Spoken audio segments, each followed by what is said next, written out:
Parlons business et parlons d'un loisir bien sympathique, la pétanque, les boules, les balles en tout genre. Un joli marché qui a de nombreux adeptes en France. Bonjour Gilles Drevet. Bonjour Gilles. Vous êtes gérant de 3 enseignes de la SARL Just GD. Alors vous commercialisez notamment des boules de pétanque. Mais alors j'ai devant moi un professionnel de ces boules. Précisez-nous la différence entre boules et pétanque. Apparemment c'est pas la même chose. C'est pas la même chose. Alors j'ai la chance d'avoir un métier où je commercialise des grosses boules. Donc ça c'est les grosses boules. Elles sont effectivement assez imposantes. Voilà. Ce sont les lyonnaises? Alors, c'est ça, c'est des boules de lyonnaise. Boules de lyonnaise. En fait, l'appellation boule de lyonnaise, parce que c'est une compétition qui est née il y a un peu plus d'une centaine d'années maintenant, dans la région lyonnaise, bien sûr. On a une autre appellation qui est le sport de boule. La lyonnaise, c'est ce que vous connaissez quand vous regardez la pétanque, où on jette une boule pour venir le plus près possible d'un but. Le sport de boule, c'est des compétitions où les personnes courent pendant 5 minutes éventuellement, pour taper le plus de boules possible. D'accord. On a aujourd'hui une athlète française qui s'appelle Barbara Bartet, qui vient de taper 46 boules sur 47 tirées dernièrement à Clara au niveau de la Coupe d'Europe. Alors, il y a d'autres types de boules. Les petites boules. J'appelle moi les petites boules pour être sur le côté, très, très comique, il y a la pétanque. Ça, c'est vraiment la pétanque. Voilà pour qu'on voit bien par rapport à la différence de taille, celle-là, c'est vraiment la pétanque. À la pétanque, vous êtes sur un diamètre qui va varier de 71 à 76-80 mm à peu près. Ouais. La boule lyonnaise, c'est des diamètres pour les enfants. D'accord. Un adulte a tendance à démarrer à 90 pour l'adulte, masculin, 88 pour les féminines, et on peut aller jusqu'à un poids de 1050. Et alors, vous m'avez amené une troisième type de boule que je ne connaissais pas. Alors, regardez, c'est mou, ça fait du bruit. C'est quoi? Alors ça, c'est un produit français, un produit indinois, donc qui est fabriqué dans le département de l'Ain, sur la région d'Oyonnax. Ça s'appelle l'Ashmol.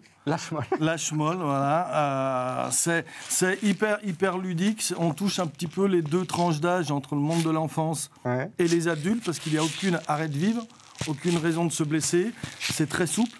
Donc les petits sont beaucoup avec. Moi, j'ai une maison de retraite à proximité d'où je suis qui en a pris pour ses anciens. Et prochainement, je vais être avec des personnes du sport adapté pour pouvoir les faire jouer et manipuler. Alors voilà, c'est bien que nous ayez expliqué un petit peu tout ça. Vous êtes donc gérant de 3 sociétés, J'ai des boules, J'ai des balles et Just GD. Expliquez-nous ce que font les trois enseignes. Alors, J'ai des boules, c'est, comme son nom l'indique, c'est un peu une blagounette au départ. C'est vos initiales, c'est une blagounette. Voilà, c'est mes initiales que j'ai raccrochées avec ma passion, le sport de boule. Finalement, ça a pris une tournure que je n'imaginais pas. Pour des raisons diverses, il a fallu repartir sur une reconversion. Et le monde des boules fait que ça se passait plutôt pas trop mal. À rencontrer les clubs sportifs, à leur proposer des vêtements, des boules. Donc aujourd'hui, c'est une SARL, essentiellement sur le monde des boules. Alors vous avez participé à 2 championnats du monde. Vous êtes partenaire de la Fédération internationale de boules. Expliquez-nous ce que vous faites.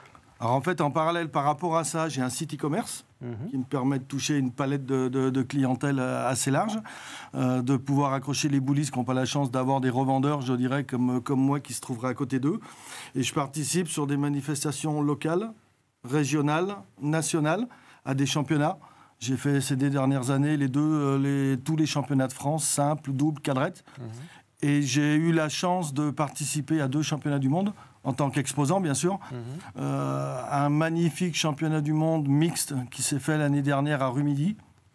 Et cette année, le championnat du monde masculin qui s'est fait à Saint-Vulbas. Alors vous êtes exposant, effectivement. Vous avez des stands lors de ces manifestations? C'est ça. Donc l'idée, c'est d'avoir un stand. Quand c'est pour la boule lyonnaise, donc les grosses boules, j'expose les différentes boules pour que les personnes puissent regarder comment choisir sa boule. Par exemple, on procède comme ça pour le diamètre de sa main. En fonction de sa main, effectivement. Voilà. Donc ça permet aux personnes de regarder les différents modèles, choisir leur boule, choisir leur sac de boules. Parce qu'on ne se promène pas avec les boules dans la main, donc il y a le sac de boules. Ça permet d'exposer aussi tous les différents accessoires. Et la même chose pour la pétanque.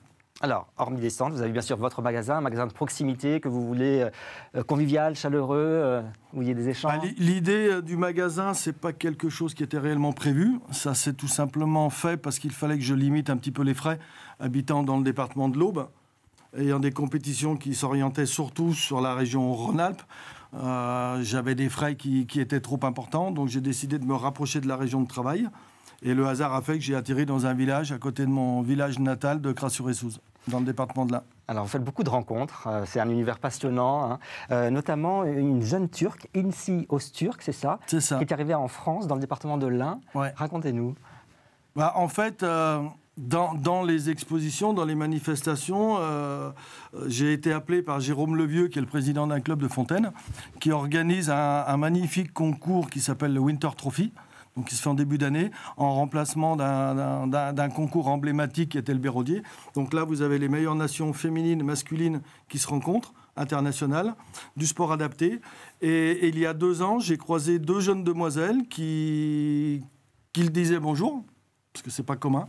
2 demoiselles qui sont passées devant le stand, qui ont été plutôt agréables. C'était Inji et sa sœur Beckett. Toutes les 2 étaient là. On a échangé, on a sympathisé.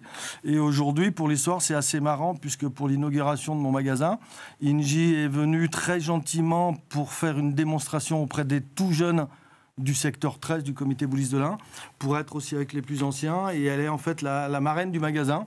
Et elle a été, le week-end dernier, championne d'Europe, après avoir été championne du monde à Rubilly. Donc on voit des magasins, on voit des stands, on voit beaucoup de rencontres et vous avez des projets. Alors les projets, c'est en ce moment, c'est une ligne de vêtements que vous voulez lancer. C'est ça. Et ça commence en ce moment, c'est ça ? Le hasard fait que c'est en ce moment. En fait, j'ai 2-3 personnes qui sont venues me voir, qui sont, comme je dis moi, des beaux bébés, qui vont au-delà du 2-3 XL. On en a quelques-uns dans le monde des boules. Et la difficulté qu'ils rencontrent à chaque fois, c'est qu'on agrandit éventuellement les vêtements pour que ça puisse rentrer dedans, comme me disait la personne. Par contre, on oublie la longueur. Ah. Donc, c'est un maillot qui arrive pas au milieu du ventre, mais presque. Là, j'ai la chance d'avoir un fournisseur qui me permet de faire du 4, 5, 6, 7 XL. 7 XL, c'est pas XXL, c'est 7 XL. 7 XL, donc. Montrez-nous, vous avez un exemple de vêtements ? Là, par exemple, voilà. Montrez bien la caméra.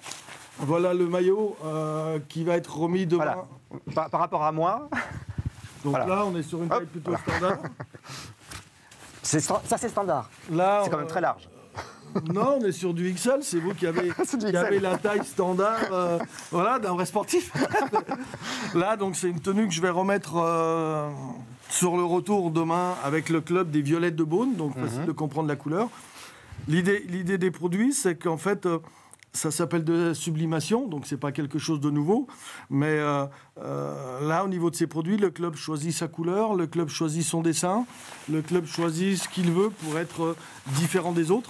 On peut vraiment personnaliser tout ce qu'on veut. Voilà. La taille, les dessins, les couleurs. C'est ça. Donc là, on le retrouve complètement. Et là, sur ce que j'ai lancé cette semaine, c'est des bombers.